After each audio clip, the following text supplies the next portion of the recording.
UP में अंग्रेजी शराब और बियर के लिए होगी एक ही दुकान। योगी कैबिनेट ने नई आबकारी नीति को दी मंजूरी।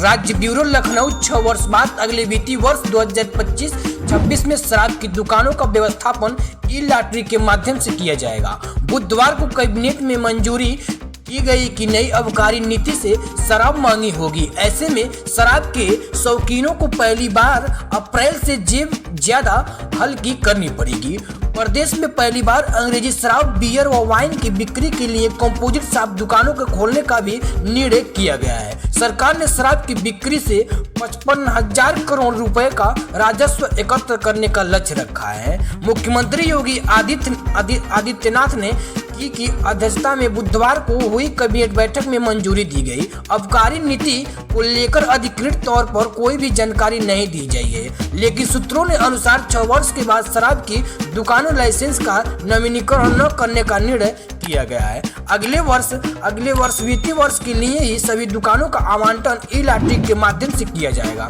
ई लॉटरी से आवेदन करने वाले व्यापारियों को संख्या बढ़ेगी और इसके सरकार में भारी भरकम धनराशि हासिल होने का अनुमान रहेगा।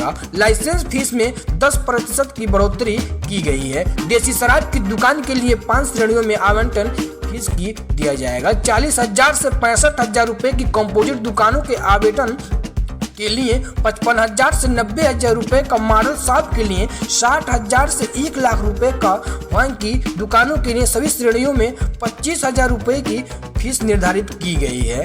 सूत्रों ने बताते हैं कि नई नीति में सरकार की दुकानों के लिए कोटा की व्यवस्था को भी समाप्त कर दिया गया है।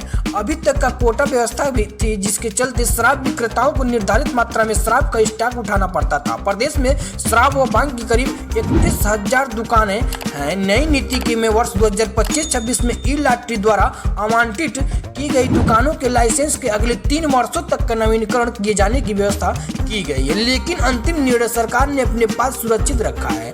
आबकारी मंत्री नितिन अग्रवाल ने नई नीति के बारे में आधिकारिक तौर पर कोई जानकारी देने से इनकार किया है। उन्होंने कहा कि गुरुवार को नई नीति के बारे में विस्तार से जानकारी दी जाएगी। ग्राहकों को शराब पीने की सुविधा देने के लिए कंपोजिट दुकानों को मॉडल शॉप में परिवर्तन किया जा सकेगा। इसके लिए अलग से शुल्क देना पड़ेगा। एल्युमिनियम कैन में भारत निर्मित विदेशी मदिरा की बिक्री CFTRI केंद्रीय खाद्य प्रौद्योगिकी अनुसंधान संस्था से सेहत सुरक्षा प्रमाण पत्र लेने का बाद ही किया जा सकेगा। ट्रैक में ट्रैक का शुरुआत EBDBX डिलीवरी मूल्य के हिसाब से निर्धारित किया जाएगा। शराब की गोदाम की फीस 2 लाख रुपए होगी। विदेश शराब की निर्यात फीस 10 रुपए का प्रति बल्क लीटर होगा। पर्यटन विभाग की तरफ से स्टॉक वर्गीकरण प्राप्त न करने वाले होटलों को लाइसेंस फीस के लिए 10% का अतिरिक्त शुल्क देना पड़ेगा। अन्य देशों में आयात की सभी तीव्रता वाली बियरों की परमिट फीस 175 रुपए प्रति बल्क लीटर रखी गई है। सभी दुकानों पर लगाई जाएंगी 2-2 CCTV कैमरा व दुकानों की जियो फेंसिंग की जाएगी। नई नीति में बदलाव के चलते शराब व्यापारियों के पास पड़े शराब के स्टॉक को क्लियर करने के लिए शराब की कीमतों कम की जा सकती हैं। शराब व्यापारियों के पास फरवरी व मार्च का कोटा बचा हुआ है। नई नीति के बाद शराब का व्यापार में तमाम छोटे व्यापारियों का कारोबार बंद होने की उम्मीद की जा रही है। इसके बाद चलते कोटों को क्लियर करने के लिए शराब की कीमतों को कम कर सकते हैं।